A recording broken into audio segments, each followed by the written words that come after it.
Hello everyone, do you know that a great gift is one of the most exotic piece of art in chess? Although probably not when you're in the receiving end of it. And so today we're just going to look at what is to do and not to do in a great gift sacrifice that can lead to a beautiful checkmate. And probably also some couple great gifts go wrong.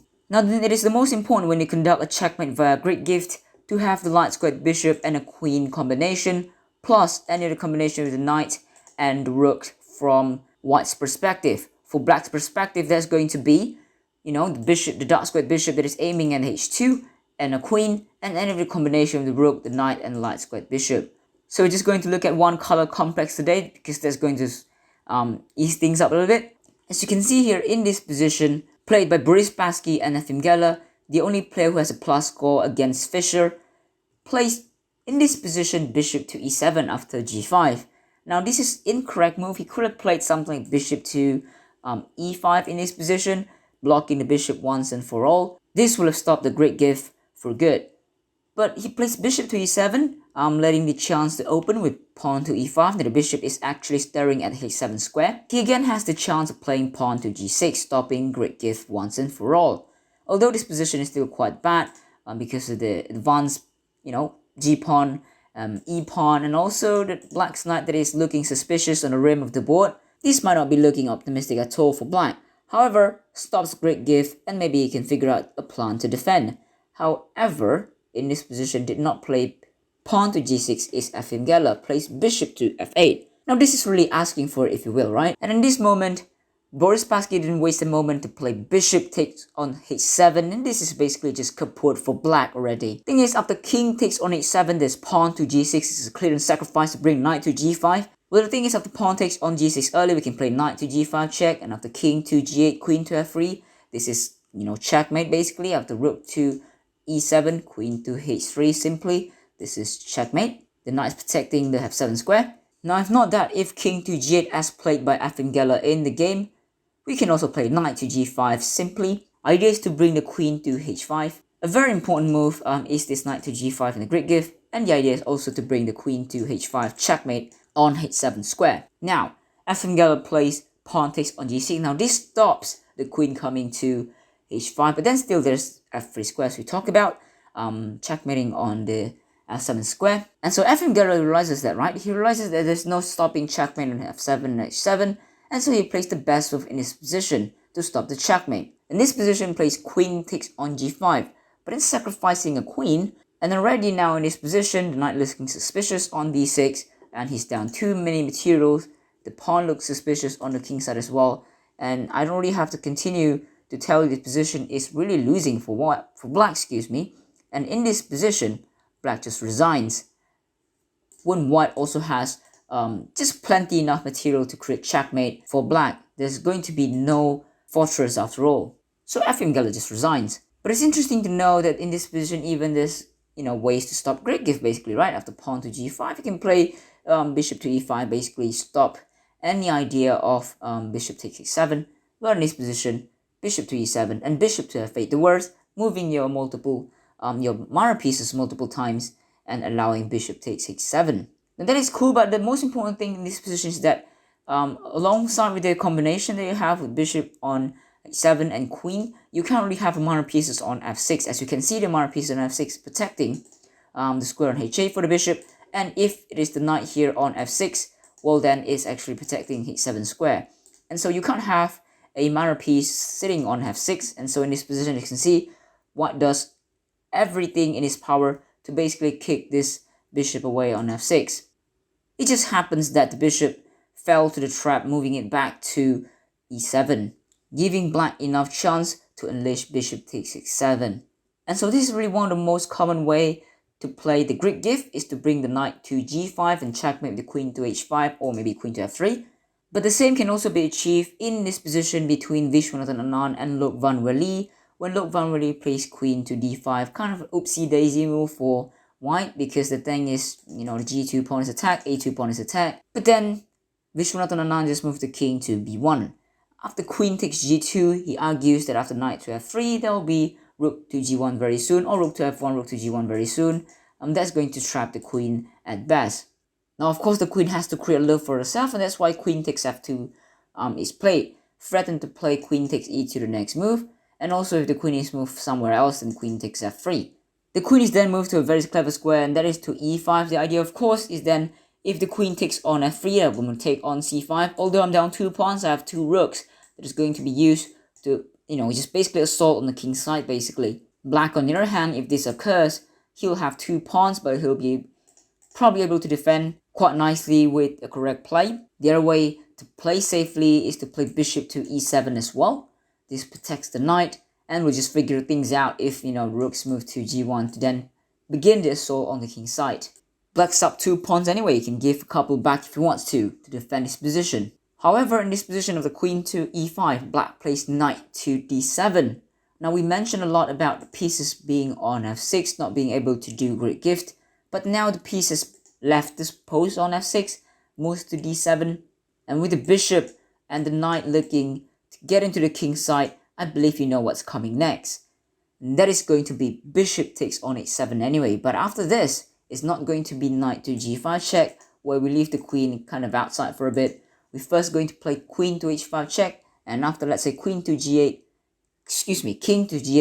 Now we're still not going to play knight to g5, because then knight to f6 pretty easily. Now the defense the h7 square, we mentioned about this before, that there can't be an easy access of the knight or any pieces really. It sits on f6 and protect either the h7 and h8 square. And so in this position, it will be losing instead for white to play in this position if he plays knight to g5. Instead, rook to g1 is important, because after that, say in this position, knight to f6, then queen to g5 can also be devastating for black. But the engine moves is a more savage one, that is rook takes on g7. This is beautiful. After king takes g7, we play queen to g5 check. If the king moves back to, let's say, h8, we check. That's kind of obvious. And if he moves to h7, we still can take the knight, but then queen to h6, this is cool with the support of the bishop. After king to g8, then we can take the knight on f6. Well, this is a possible line to go to, protecting the knight as well. And so yeah, bad news if he plays knight to f6 very simply. And so Loek van Wely plays the best one, that is bishop to e3. That is to stop the bishop as well from coming to h6 and plays rook to g7. But it is a useless effort, I can tell you that much, because after bishop takes on e3, queen takes e3, there's going to be simple rook to g3, stacking on the g file to attack the g file right here. Black can play g6 anytime he wants to, but then very simply, I think you can all see the sacrifice as well. Rook takes on g6, that is going to be sexy. After queen takes g6, king to h8, very quickly it's knight to g5 and queen to h7 that is going to be made. Obviously rook to f7 doesn't do anything because knight to f7 check, and that's mate as well. Best was really to sacrifice the queen, prolonging a checkmate, but this is a disgusting position to play at best for black. And so not g6 in this position, I don't really know how to defend. Knight to f6 as we talk about, attacking the queen is possible, but then queen to h4 simply is pinning down the g pawn so that we can take the knight next move. That's really not a good move. Everything is stuck on the queen side, and the best move from the engine is play knight to e4, attacking the rook. This doesn't make sense though, because knight to g5, checkmate on h7, my baby. Again, the knight has left its post on f6, and checkmate is possible. Of course, the rook's also screening to the queen, and so this position is also losing as well. So amazing sacrifice really, but instead of playing bishop takes on e3, Viswanathan Anand blunders and plays bishop to c3. Now, this blunts the bishop after Loek van Wely plays pawn to f6. Well, then I don't really have to continue because it doesn't really serve the point, but in any essence, the queen is probably too trapped here on the king's side. Viswanathan Anand never have to find a special move really to continue this position, but to bring every piece that he has to attack the weakest square on the board, that is f6. In this position, Loek van Wely just resigned. Now those two positions are cool and all, with the black pieces blundering, moving a piece away from f6, and allowing very quickly bishop takes on h7 and knight to g5. But can you tell me in this position whether or not we have great gift? After all, we have bishop on d3, looking at h7, ready to sacrifice itself. The knight ready to gallop to g5 as well. And most importantly, black doesn't have any piece on f6. It is very hard to defend with, let's say, knight to f6 or bishop to f6 in this position. Pawn is controlling f6 pretty well, right? So probably give you time to pause to think about it. Well, if you say it's no, then probably congratulations, you're correct. Because then, if you think about it, after bishop takes on h7, the king takes, we can play queen to d3, inserting a check. But after king moves to g8 and knight to g5 simply, we can just take with the bishop, and this will have led to black winning a piece from white. White will have lost the position. Instead, in this position of playing bishop to h7, Anna Muzychuk plays pawn to h4, a good move to attack the king. But then after pawn to b5, the very next move, the position changes dramatically, and there is a great gift sacrifice. In this position, Anna Muzychuk spotted the great gift sacrifice, but can you find the follow-up? The follow-up is going to be bishop takes on h7, and after king to h7, we talk about queen to d3 check. Now, isn't this just the same as the one we talked about earlier? But important detail is that the pawn has been moved to b5, and that does what? That really disables the queen to protect the pawn on d5. And now what happens is that after king to g8, knight to g5, not only will bishop takes on g5 opens up the h file for checkmate, obviously very quickly after pawn to g6 is useless as well, because rook to h6, rook to h8, and bye-bye h file, kaput for the black king. But aside from that as well, if the knight is not taken, and pawn to f5 as played in the game, blocking the queen's vision to h7 square, we now have a nasty tactic for white, and that is going to be knight takes on d5. This is one fantastic move because the pawn takes on d5, queen takes d5, and that is check. But if you notice again, hey, we've opened up the light squares to checkmate. Very soon enough, we can go queen e6, queen h6, queen e6, queen g6, that is the correct square. Then checkmate on this one, the 2 square. Also, if you think about it, knight here on c6 is hanging. So after king to h8, let's say, we can take on c6 and bring our queen to g6 to just basically checkmate on h file, right? And so in this position, Tang Zhongyi, the Chinese grandmaster, was basically saying, oopsie doopsie, place pawn to b4 instead, attacking knight. One step too late though, knight takes e7, and then bishop to b4, pinning down the queen, the pawn to the queen, that is. So after rook to b8 in this position, queen to d6, and bishop to b4, attacking the queen. But yeah, I'm not really too critical about the move that she plays. As you can see, the engine does show that he has played 2 mistakes at once, but this position is probably too kaput for black anyway. It doesn't really matter what she plays in this position, because in this particular position, he's up a pawn, and that, as we mentioned, is a lot of pawns that he can really push to make a passed pawn and queen later on. Now again, after knight takes d5, what if bishop takes g5 anyway? Well again, pawn takes g5, again we open up the line to the king, but after pawn to b4 as well in this position, there's just no stopping it. Easy continuation for white. Knight takes b4, even in this particular position, what is still considered to be better? After let's say g6, queen to e2, and queen to h5, checkmate on h7. So that's that. Great move by white, by Anna Muzychuk really, to find bishop takes on h7 in a critical moment, because after pawn to b5, she realizes that there's nothing that protects the d5 square. Now we look at all these awesome moves in great gifts, but you also have to pay attention on what works in great gift in its tactical motif and what doesn't. And in this position played between Gregory Kaidanov and Viswanathan Anand, Gregory just plays bishop takes f6 and bishop takes h7 quite quickly.